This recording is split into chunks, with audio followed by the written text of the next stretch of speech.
So hello everyone, welcome to to I S. Continue करते हैं हम लोग अपने एनबीएफसी के टॉपिक को और कुछ एनालिसिस की बात करते हैं। NBFCs and liquidity crisis.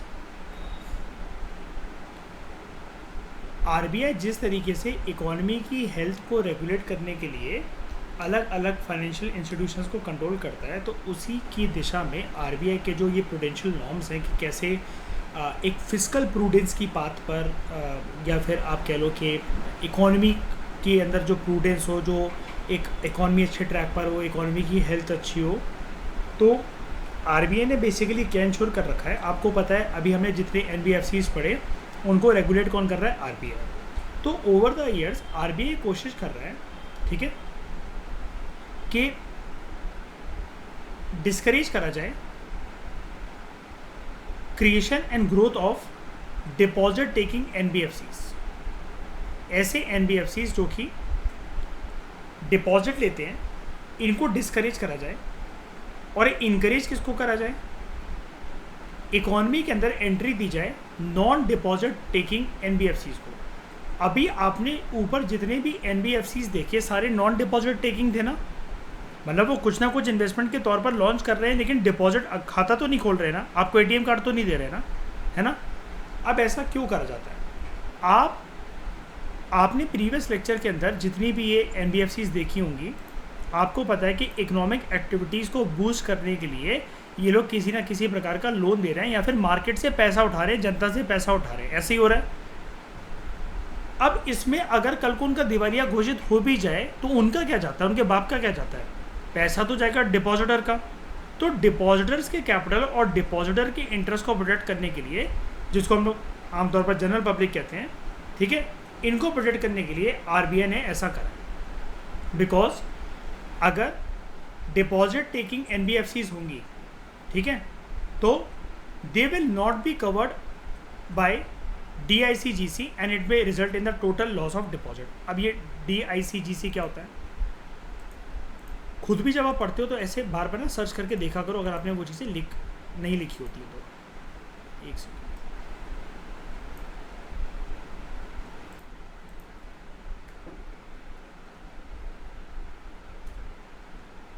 Deposit insurance and credit guarantee corporation, ठीक है, मुंबई में इसका हेडक्वार्टर है। एंड दिस वर्क्स, ये स्पेशलिस्ट डिवीजन होती है एक आरबीआई की, and it works under jurisdiction of ministry of finance, government of India, ठीक है। इसके एग्जीक्यूटिव जैसे स्पेशलिस्ट डिवीजन है ना, तो उसके एग्जीक्यूटिव होते हैं डेप्यूटी गवर्नर आरबीआई के। कोई भी मतलब 4 डेप्यूटी गवर्नर होते हैं, उनमें से किसी भी एक को बना दिया जाता है। तो इसका नाम है deposit insurance and credit guarantee corporation, ठीक है। तो अगर ऐसा हो कि जो डिपॉजिट्स हैं, अगर ऐसी एनबीएफसीज को ज़्यादा अलाउ करा जाए कि डिपॉजिट टेकिंग एनबीएफसीज जो कि कवर्ड नहीं है, ठीक है, डीआईसीजीसी के अंदर, इट में result in total loss of deposit और total loss of depositors capital, ठीक है। यहाँ तक बात समझ में आई? तो ज़्यादातर आरबीआई क्या इंकरेज करने की कोशिश करता है? नॉन डिपॉजिट टेकिंग एनबीएफसीज या deposit taking NBFCs?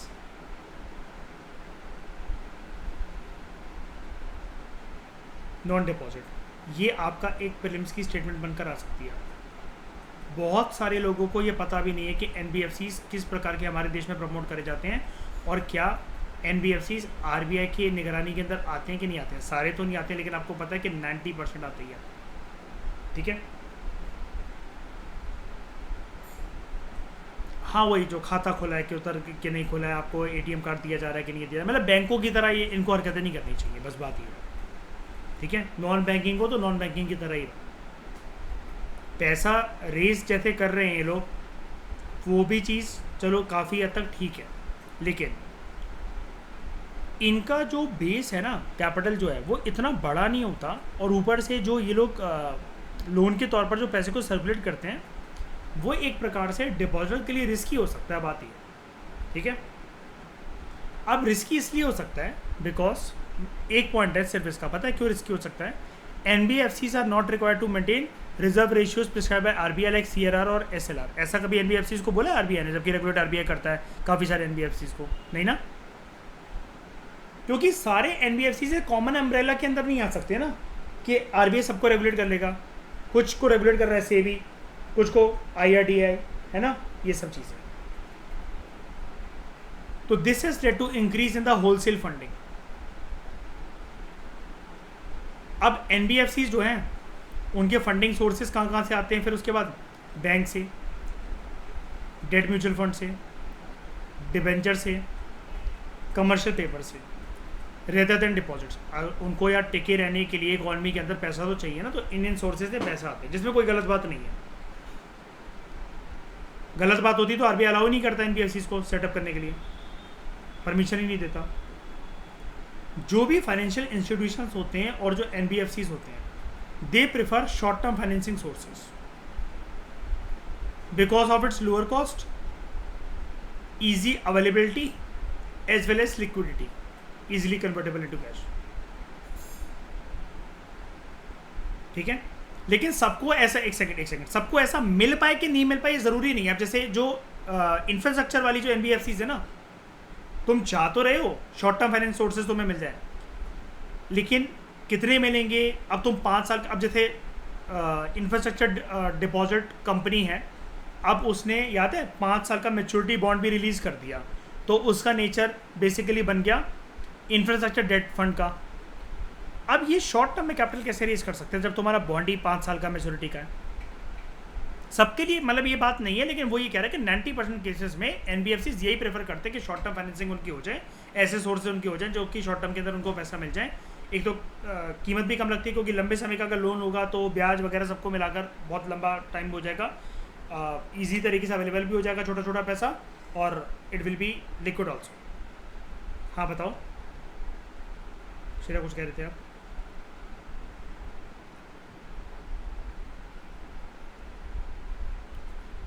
Wholesale funding का मतलब ये कि अब ना, पहले जैसे अगर खुद पैसा रेज कर रहे होते तो डिपॉजिटर्स इनका मेन सोर्स होता, अब ये क्या कि इतनी सारी जगह से पैसा उठा लेते हैं एक साथ।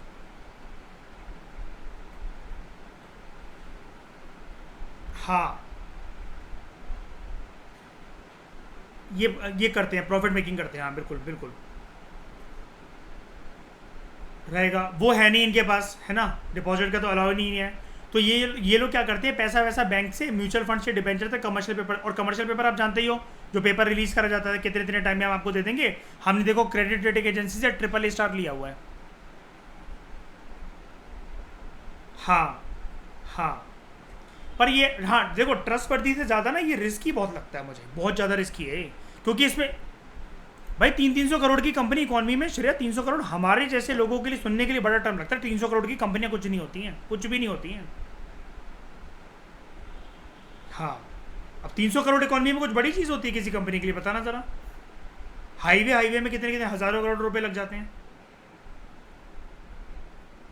नोएडा गुड़गांव में कितनी कितनी कंपनियां 300 करोड़ की एक बिल्डिंग खड़ी हुई है, तो 300 करोड़ कुछ भी नहीं होते हैं। ये तो वही वाली बात हो गई मयूर है, वेब सीरीज के अंदर पैसा इन्वेस्ट करने वाली है। नहीं, सेम चीज़ नहीं लग रही है, वेब सीरीज में पैसा इन्वेस्ट करने वाली, फिर कैमरा बेचते फिरेंगे बैंक वगैरह। हाँ हाँ, इनको पैसा इसलिए देखो मिल पा रहा है बिकॉज बाप ना पीछे आरबीआई खड़ा हुआ है। आरबीआई उनको बर्बाद होने नहीं देगा। अब पता है उनको क्यों लगता है? उनको ये लगता है भाई कल को कुछ भी हमारा हुआ ना अगर नुकसान, आरबीआई पीछे से आ जाएगा, ठीक है, और फिर पूरा का पूरा दिवालिया घोषित इसको आरबीआई होने भी नहीं देगा। बिकॉज क्यों? इसलिए मैंने पहला रूल आपको ये बताया था। ये रूल वैसे हर जगह वर्क करता है।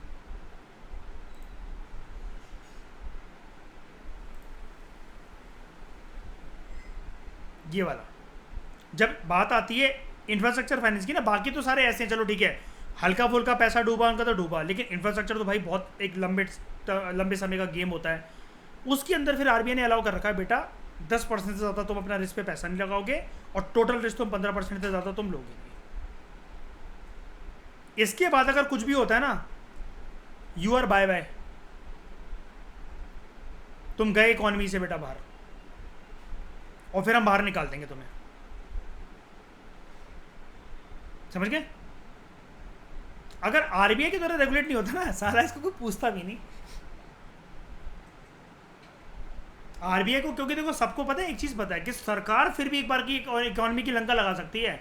आरबीआई इतना प्यार करता है ना इकोनॉमी से कि वो कुछ भी नहीं होने दे सकता इकोनॉमी को, वो निगरानी रख रहा है। हाँ बस यही होता है कि उसके चक्कर में कभी कभार इसमें भी क्राइसिस हो जाते हैं, इतनी सारी चीज़ों को नहीं ध्यान रख पाया। क्रेडिट रेटिंग एजेंसी भी बेचारे, अब वो क्या करे, आरबीआई वो दे रहे हैं भाई AAA रेटिंग, या कंपनी ने जो भी उनको दिखाया हो, उसके चक्कर में 2018 से जब से भट्टा बैठा था आरबीआई और स्ट्रिक्ट हो गया। हमने पढ़ा था, अगर आपको याद हो, बड़ी सारी जो चीज़ें जब हमने money and banking chapter start करा था, इसी में इसके फर्स्ट हाफ में पढ़ा था हमने, बहुत सारी चीज़ें जो कि पहले इसके अंडर आती थी, उसके अंडर आती थी, धीरे धीरे करते करते 2017-18 के बाद आरबीआई इसको अपने अंडर लेता चला गया। अब this works under RBI, this works under RBI, this works under RBI. तो आरबीआई अब खुद अपनी जिम्मेदारी बढ़ा रहा है, जैसे कोर्ट्स ने अपनी पीआईएल को लेकर अपनी रिस्पॉन्सिबिलिटी बढ़ा दी है। समझ गए? क्लियर हुआ है? ठीक है, अब सुनो, जो डिपेंडेंस है on frequent short term funding causes, sorry short term funding पे, it results into asset liability management problem. Asset liability management की मतलब बेसिकली ये समस्या होती है, शॉर्ट टर्म फंडिंग पे डिपेंडेंट है। अब क्या गारंटी है कि पैसा ये लोग भी घुमा पाएंगे, इनके पास भी आ पाएगा, और जिससे उन्होंने पैसा उठाया उसके पास भी जा पाएगा? वही जो बैंकों की समस्या होती है। मतलब this makes NBFCs vulnerable to increase in cost of short term funding. इसलिए ये जो इनको फंडिंग मिलती भी है ना, बाकियों को भरोसा नहीं है इसके ऊपर, तो वो इनकी कॉस्ट बढ़ा देते हैं। अब समझ गए कि बैंक वगैरह, म्यूचुअल फंड्स वगैरह इनको लोन वगैरह या पैसा को प्रोवाइड कर रहे हैं, चलिए, बिकॉज इनको ये लगता है कि हमें तुम्हारे ऊपर ट्रस्ट नहीं है, हम तुम्हें महंगा लोन देंगे ज़्यादा ब्याज के साथ, उठाना है पैसा तो उठाओ, नहीं उठाना तो मत उठाओ। अब इसकी वजह से एनबीएफसीज को थोड़ी सी दिक्कत आती है अपनी रेगुलर फंक्शन को चलाने में, because they have to constantly repay their short term loans, और उसके बाद फ्रेश लोन लेना है। ये एनबीएफसीज इस चुनौती से जूझते हैं। लेकिन यार बैंक भी क्या करें, क्यों ट्रस्ट कर लें भाई?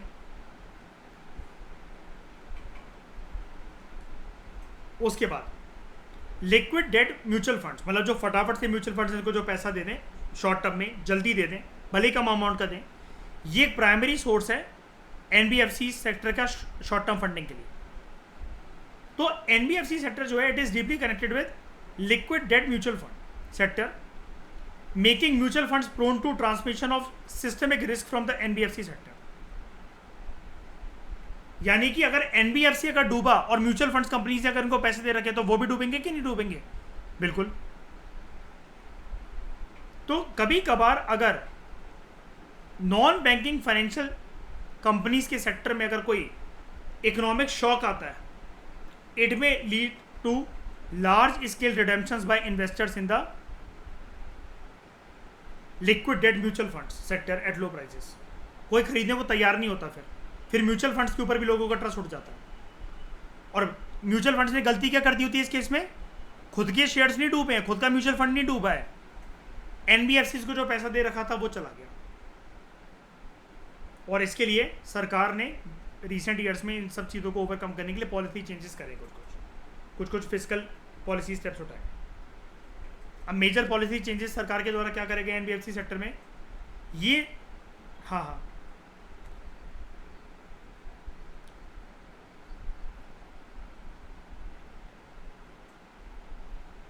कहाँ पर?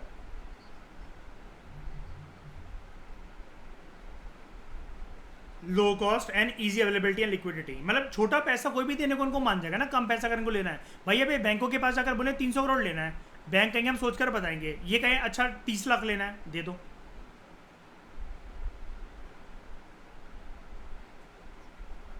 ये हाँ, private investments like mutual fund companies commercial paper तो अपने खुद के लिए लॉन्च कर देते हैं, पेपर वो पैसा उठाने के लिए। और प्राइवेट बैंक्स, अब पता है क्या होता है, मैं बताता हूँ ये फ़ायदा कैसे उठाते हैं, इसके अंदर का गेम बताऊँ मैं। नया बैंक खोला, मान लो कोई भी नया बैंक खोला है। अब इतने सारे बैंक खोल रखे होते हैं, लोगों को वैसे ही ट्रस्ट नहीं होता है, नया बैंक पता नहीं क्या करेगा क्या नहीं करेगा। लेकिन नया बैंक ना, उसको भूख बहुत लगी होती है कि यार कोई तो पैसा लोन पे उठाए, घुमाए, तो हमारा सोर्स ऑफ अर्निंग रुकी हुई है। वही बैंकों के पास प्राइमरी माध्यम यही होता है ना अर्निंग करने का। ये नए नए बैंक खुलकर ना पैसा देते थे एनबीएफसीज को, और एनबीएफसी की रिक्वायरमेंट क्या होती है, छोटा छोटा पैसा।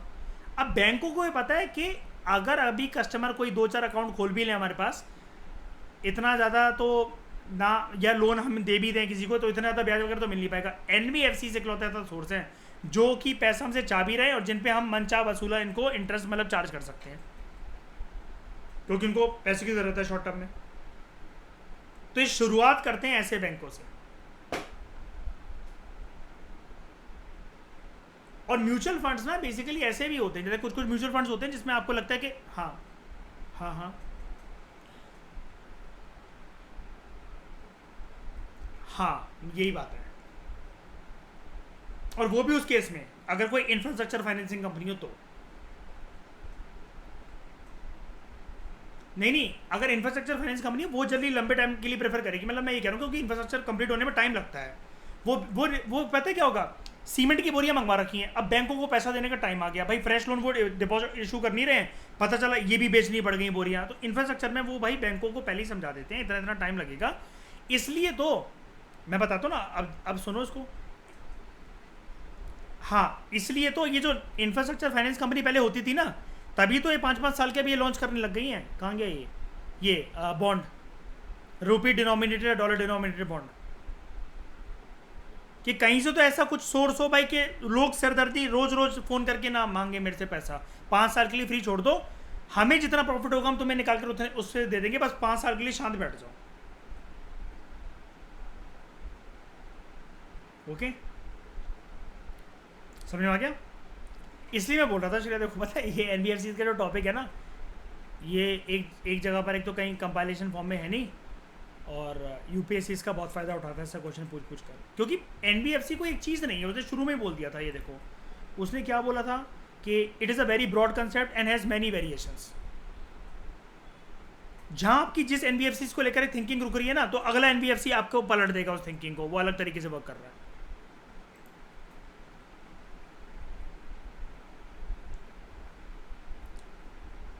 हाँ हाँ, वनरेबल, हाँ ठीक है ना। कौन सा वाला लाइन बोल रहे थे आप ये? अच्छा, जो इनकी डिपेंडेंसी होती है बार बार शॉर्ट टर्म फंडिंग पे, एसेट लाइबिलिटी मैनेजमेंट का ये मतलब होता है, देखो डिपेंडेंसी जो इनकी हो गई है शॉर्ट टर्म फंडिंग पे, इन सारे इंस्टीट्यूशन से शॉर्ट टर्म फंडिंग उठाएंगे, इसकी वजह से एसेट लाइबिलिटी मैनेजमेंट बेसिकली होती है यार, ये जो पैसा उठा रहा है या जो पैसा दे रहा है तो सारे इकोनॉमिक इंस्टीट्यूशन हमारे देश के ही ना, फ़र्क तो पड़ेगा ना अगर किसी का भी दिवालिया घोषित हो तो। ये जो अब इनका बर्डन, लाइबिलिटी एक मतलब एक बर्डन है, और एसेट लाइबिलिटी मैनेजमेंट मतलब इनकी हो कैसे सकेगी, या तो बैंक अगर डूबेंगे अगर ये पैसा नहीं दे पाए, और एनबीएफसी का अगर काम नहीं हो पाए तो एनबीएफसी भी डूबेंगे। अगला पैराग्राफ ये कहता है कि म्यूचुअल फंड के केसेस में ये खुद भी डूबेंगे और म्यूचुअल फंड को भी ले डूबेंगे। तो अब इस एसेट को मैनेज कौन करे? ये जो मतलब अभी तक जो वो पैसा जो घूम रहा था इकोनॉमी के अंदर, वो कहीं अच्छी जगह पर लग सकता था, कहीं ऐसी जगह पर लग सकता था जिससे sure short principal amount plus interest amount वापस आ जाता। लेकिन अब इसको रेगुलेट कौन करे, कौन देखे आप इसको? ये चीज़ है।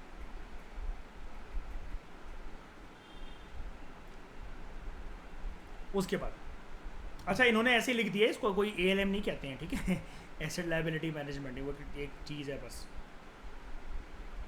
ये हर एक सेक्टर के लिए होती है, क्योंकि asset liability management infrastructure sector, transportation sector, ये सेक्टर वो सेक्टर, कोई भी इकोनॉमी के सेक्टर हो, हर जगह हर सेक्टर में एक लाइबिलिटी का क्लॉज नहीं होता है, बिल्कुल होता है, एंगल नहीं होता, मतलब क्या रिस्क होता है, बिल्कुल होता है।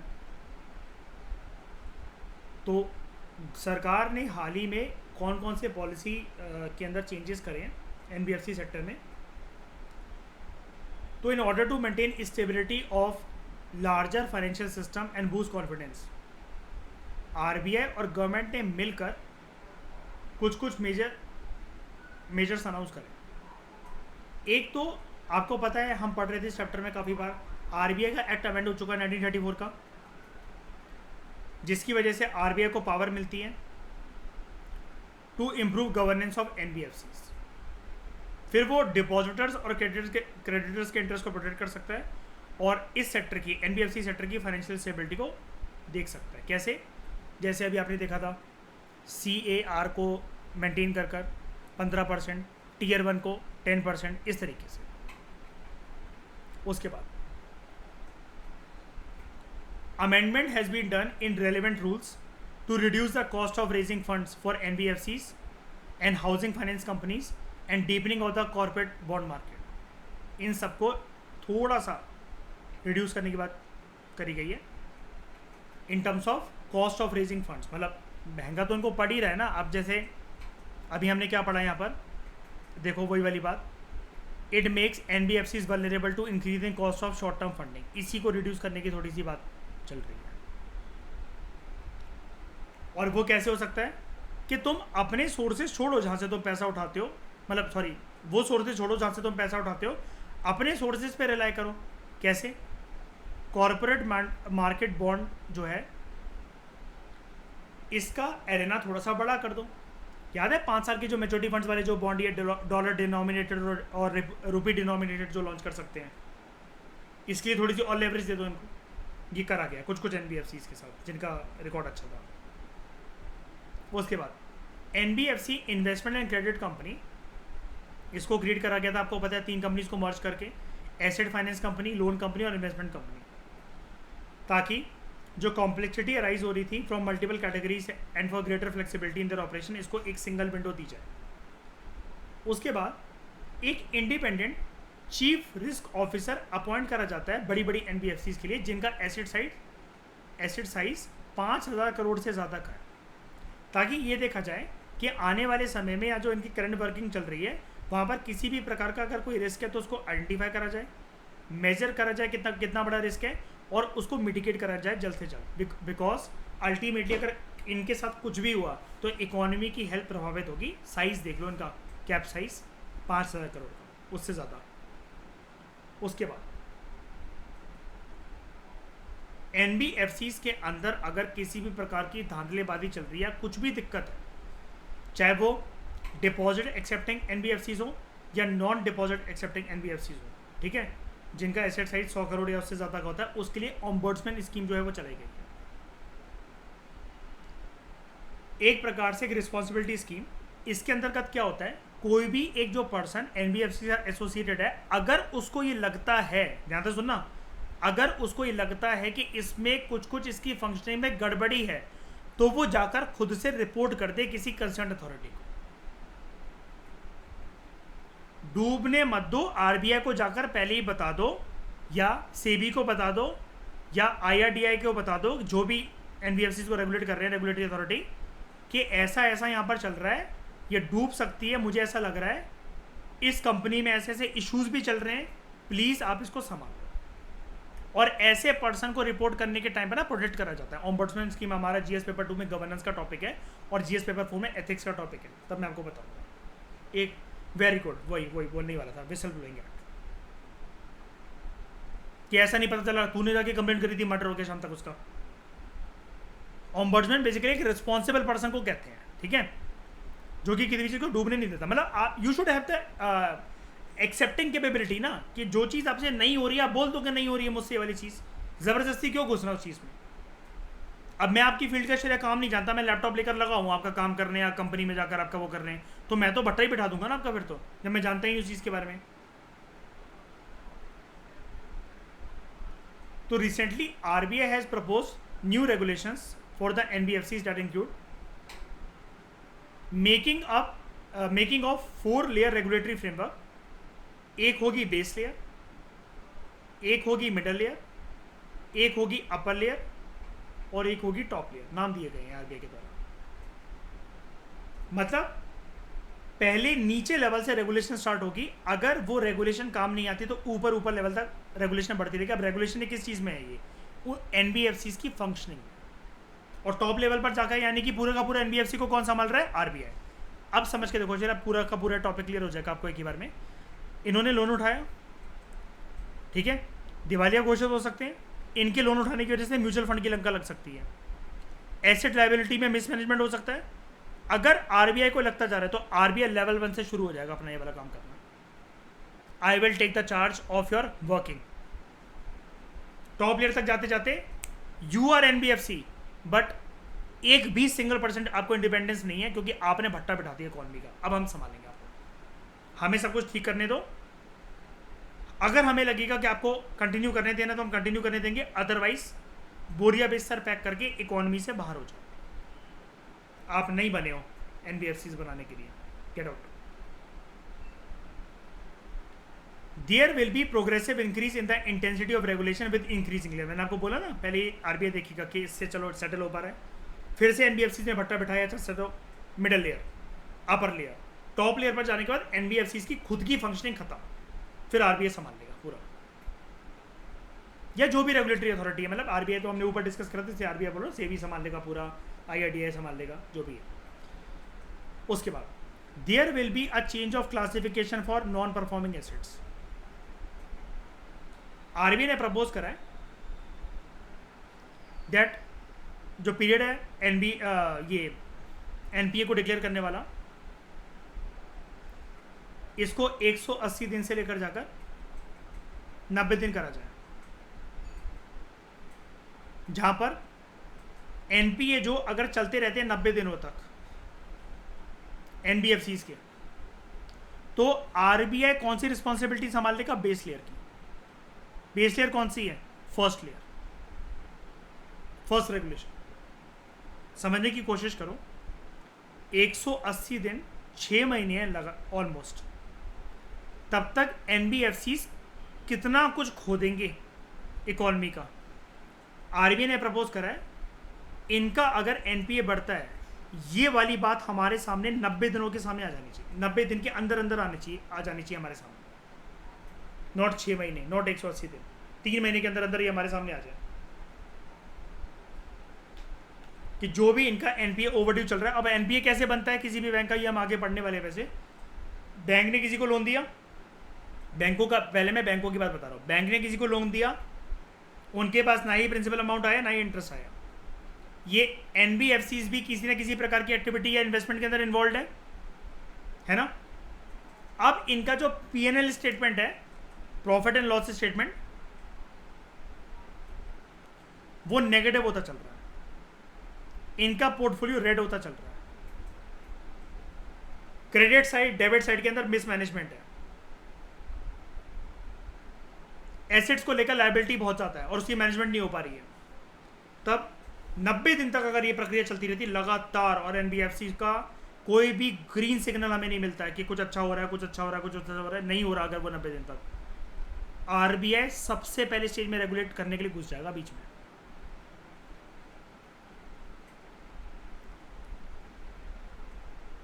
बात समझ में आई?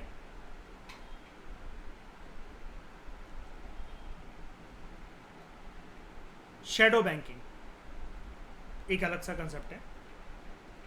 It comprises a set of markets and institutions that operate partially or fully outside the traditional commercial banking system, and they are either lightly regulated or unregulated. वो होते हैं शेडो बैंकिंग नेटवर्क्स या इंस्टीट्यूशंस। ऐसे market, ऐसे institutions, ऐसे financial systems, those who operate partially या fully outside the traditional commercial banking system. अगर ये traditional banking commercial banking system है तो प्रॉपर तरीके से कौन रेगुलेट करेगा? बच भी नहीं सकता कोई, आरबीआई। अब ये उसके बाहर ऑपरेट करते हैं, इसलिए इनको बोला जाता है they are either lightly regulated या अनरेगुलेटेड। लेकिन it is not illegal, it is just not strictly monitor, जैसे कमर्शियल बैंक को रेगुलेट करा जाता है आरबीआई के द्वारा। For example housing finance companies, retail non banking financial companies या liquid debt mutual funds, regulate करने की आवश्यकता तो है, लेकिन इतनी स्ट्रिक्ट रेगुलेशन के ऊपर कुछ है नहीं। अब शेडो बैंक्स आरबीआई के अंतर्गत तो काम कर नहीं रहे हैं, उसकी छत्र छाया में तो काम कर नहीं रहे, आरबीआई को देख तो रहा नहीं है इनको, तो they do not have direct access to central bank liquidity in terms of ये पैसा उठा सके सेंट्रल बैंक से। और सेंट्रल बैंक कैसे पैसा देता है इनको, बैंकों को? बैंक कैसे पैसा मांग सकते हैं सेंट्रल बैंक से, आरबीआई से? बताओ, रेपो रेट पे मांगते हैं कि नहीं मांगते हैं? रेपो रेट पे मांगते हैं कि नहीं मांगते हैं? ये यहाँ पर ऐसा कुछ इनको वो नहीं है, परमिशन नहीं है, या फिर एक विंडो नहीं है इनके पास. Shadow banking system is highly leveraged with risky and illiquid assets.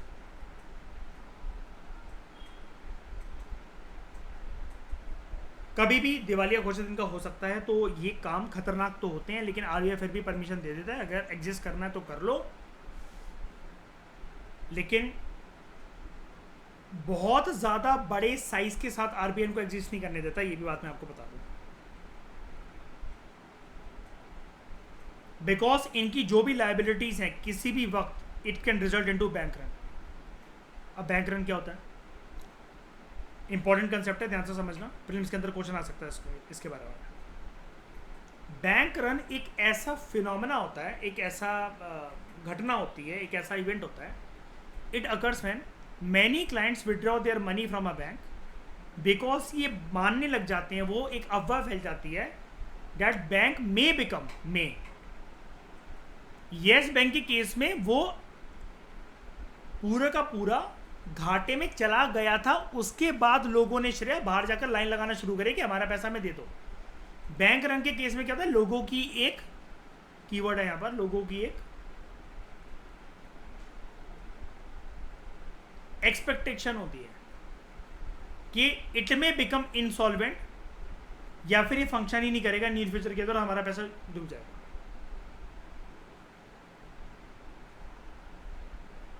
ठीक है. मुझे एक बात सच्ची सच्ची बताना, क्या आप डेली लाइफ में एनबीएफसीज या फिर ये जो हाउसिंग फाइनेंस कंपनीज हैं, लिक्विड डेट म्यूचुअल फंड्स की बात नहीं कर रहा मैं, लिक्विड डेट म्यूचुअल फंड जो कि लोन वगैरह दे रहे हैं, आप डेली लाइफ में आप लोग सब ऑफिस जाते हो, दुनियादारी देखते हो, सच बताना आप लोग सुनते हो उनके बारे में? बताओ. ज़्यादातर सुनते हो? जितना बैंकों के बारे में सुनते हो, पीएनबी, आईसीआईसीआई, एचडीएफसी, इनके बारे में अगर आप सुनते हो, इसके बारे में सुनते हो आप? नहीं.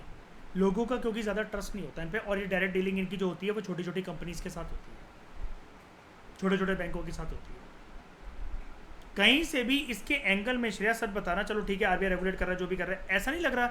ये अभी बहुत एक अपने नेटिव स्टेज के अंदर है, इन्फेंट स्टेज के अंदर है, डेवलप हो रहे हैं, ट्रस्टवर्दी नहीं लग रहे, लेकिन कहीं से भी बहुत ज़्यादा क्या मतलब नहीं लग रहे ट्रस्टवर्दी को मिलाकर.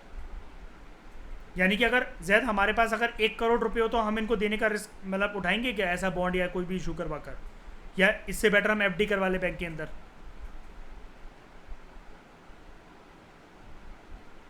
एफडी ना, हाँ सीरियसली मतलब बेटर ही, और क्या. यहाँ पर क्योंकि तो डायरेक्ट डीलिंग किसके साथ नहीं दिख रही ज़्यादा, ये पब्लिक से कंसर्न भी नहीं है, आरबीआई गर्दन पकड़ लेगा. तो इस डिस्कशन में दोस्तों फिलहाल इतना ही. एनबीएफसीज का टॉपिक प्लीज़ काफ़ी अच्छे से करना. एनबीएफसीज का टॉपिक आपका खत्म हो गया, और हम इसके बारे में बात करेंगे आगे, और आएगा. This is not the end thing कि यहाँ पर ये आके ख़त्म हो गया, अभी और बातें होंगी इसके बारे में हमारे कोर्स में आगे वाले चैप्टर्स में. So thank you very much for discussion.